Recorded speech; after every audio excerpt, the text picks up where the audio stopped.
ជំរាបសួរបងប្អូនអ្នកទស្សនាទាំងអស់គ្នានៅថ្ងៃនេះខ្ញុំនឹងបង្ហាញបងប្អូនពីរបៀបនៃការបង្កើត Apple ID សម្រាប់បងប្អូនគាត់ប្រើ iPhone ឬក៏ iPad គួរតែចេះបង្កើត Apple ID ផ្ទាល់ខ្លួនឯងទៅដើម្បីប្រើមានសុវត្ថិភាពអញ្ចឹងណាបងប្អូនអញ្ចឹងដើម្បីបង្កើតបានបងប្អូនគ្រាន់តែចូលទៅ website របស់ Apple មកយើងវាយដូចខ្ញុំចេះក៏បានដែរ create Apple ID តែប៉ុណ្ណឹងមកបន្ទាប់មកនេះអក្សរហ្នឹង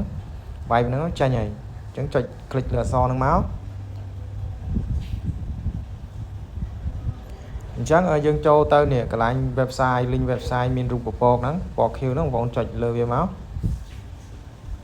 បន្ទាប់មកបងប្អូនចុចកន្លែងអក្សរនេះ sign in នេះអាពណ៌ខ្មៅមួយដុំហ្នឹងហើយបើបងប្អូនអត់មាន Apple ID ត្រូវ connect ទេគឺវាអត់ចេញអញ្ចឹងខ្ញុំចុចបដិសេធ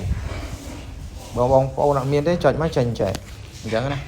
អញ្ចឹងយើងអត់មិនចាំវែងឆ្ងាយច្រើនទេយើងចុចកន្លែងអក្សរនេះ create your Apple account នេះចុចលើវាមកអក្សរពណ៌ខៀវហ្នឹងបន្ទាប់មកកន្លែងនេះបងប្អូនដាក់ឈ្មោះអញ្ចឹងបងប្អូនស្រឡាញ់ឈ្មោះអីដាក់ឈ្មោះហ្នឹងទៅអញ្ចឹងខ្ញុំស្រឡាញ់ខ្ញុំដាក់ឈ្មោះខ្ញុំតែឈ្មោះខ្ញុំស្រឡាញ់អូខេអញ្ចឹងកន្លែងនេះបន្ទាប់មកខាងក្រោមឈ្មោះនេះគឺ country region យើងត្រូវជ្រើសរើសប្រទេសកម្ពុជាយើងអញ្ចឹងណាបងប្អូនអញ្ចឹងយើងអូសមកលើមករកប្រទេសកម្ពុជាយើងចិត្តដល់ហើយបងប្អូនមើលម្ដុំអក្សរ C ហ្នឹងទៅឃើញហើយនេះអញ្ចឹងបងប្អូនរើសមកនេះប្រទេសកម្ពុជាយើងចុច select លើមកយើងចូលហើយអញ្ចឹងយើងដាក់ខែយើងដាក់ខែខែទៅអូអត់ឲ្យអញ្ចឹងយើងដាក់ខែផ្សេងមក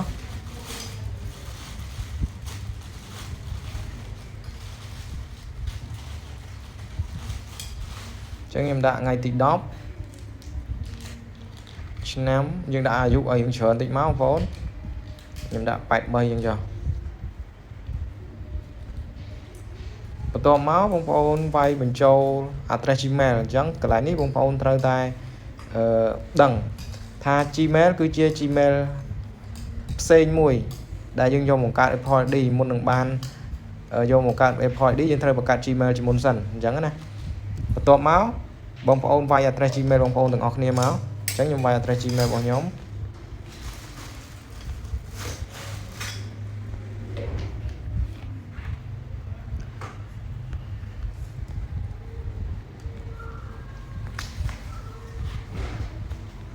បន្ទាប់ពីបងប្អូនវាយបញ្ចូលនៅ address Gmail រួចរាល់ហើយអញ្ចឹងកន្លែងនេះគឺគេឲ្យដាក់ password អញ្ចឹង password ខ្ញុំជាកន្លែងសំខាន់ដែរបើបងប្អូនដាក់ត្រូវទេគឺគេអត់ឲ្យទៅមុខទេអញ្ចឹងបងប្អូនគួរតែដាក់អក្សរ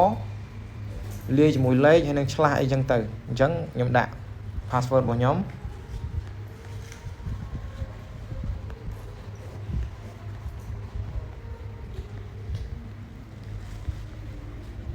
អញ្ចឹងបើបងប្អូនដាក់ហើយចាញ់តម្រងបែបនេះគឺ strong 90% គឺអញ្ចឹងមានន័យថា password របស់យើងគឺខ្លាំងហើយគឺល្អអញ្ចឹងវាចេញពណ៌ខៀវអញ្ចឹងគឺបានហើយអញ្ចឹងកន្លែងនេះយើងបញ្ជាក់ password យើងម្ដងទៀតដាក់ឲ្យដូចខាងលើអ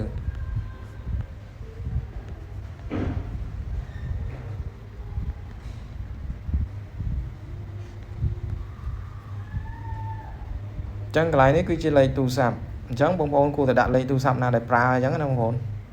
អញ្ចឹងដាក់លេខទូរស័ព្ទខ្ញុំមក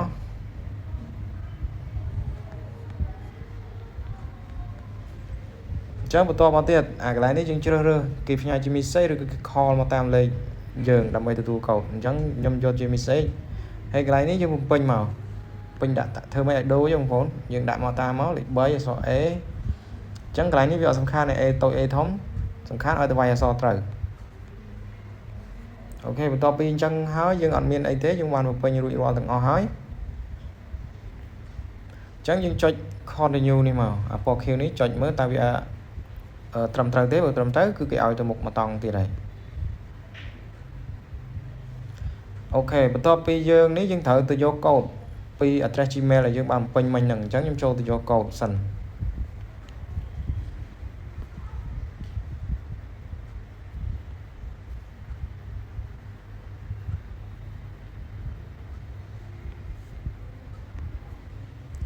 អញ្ចឹងឥឡូវខ្ញុំបានយកកូដបានហើយអញ្ចឹងខ្ញុំសាកផាសមើលតើគេឲ្យផាសអត់ឥឡូវគេឲ្យផាសអញ្ចឹងខ្ញុំចុចផាសមកដោយសារខ្ញុំ copy រួចរាល់ហើយអញ្ចឹងបើគេអត់ឲ្យផាសទេយើងអាចនឹង វាបញ្ចូលម្ដងម្លេចទៅអូខេបន្ទាប់មកយើងចុច continue ទៅមុខទៀតមកបន្ទាប់ពេលនេះយើងត្រូវយកទៅយកកូដពីលេខទូរស័ព្ទយើងម្ដងអញ្ចឹងយើងទៅយកលេខកូដពីលេខទូរស័ព្ទយើង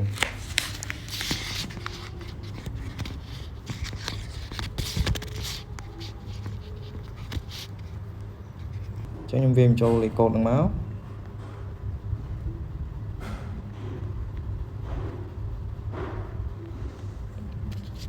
បន្ទាប់ពីយើងវាហើយយើងចុចប៉ះកន្លែងណាក៏បានដែរយើងបញ្ជាក់លេខកូដយើងម្ដងទៀតយើងមើលឲ្យបានត្រឹមត្រូវហើយយើងសុំចុច continue ទៅមុខទៀតខ្ញុំមើលសិន21 83 78អញ្ចឹងត្រូវហើយយើងចុច continue queue នេះទៅមុខទៀតមក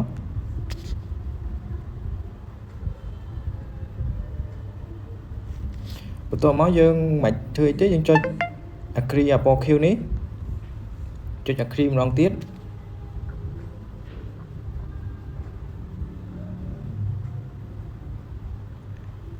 អូខេអញ្ចឹងការបង្កើត Apple ID របស់យើងគឺទទួលបានជោគជ័យហើយតែប៉ុណ្ណឹងបងប្អូនអាចយកទៅ sign in នៅលើ App Store ដើម្បី down game ឬក៏ down កម្មវិធីផ្សេងៗយកមកប្រើប្រាស់បានហើយសំខាន់បងប្អូនបង្កើតហើយបងប្អូនត្រូវតែចងចាំនៅ password និង address Gmail បងប្អូនអញ្ចឹងវីដេអូខ្ញុំមានតែប៉ុណ្ណឹង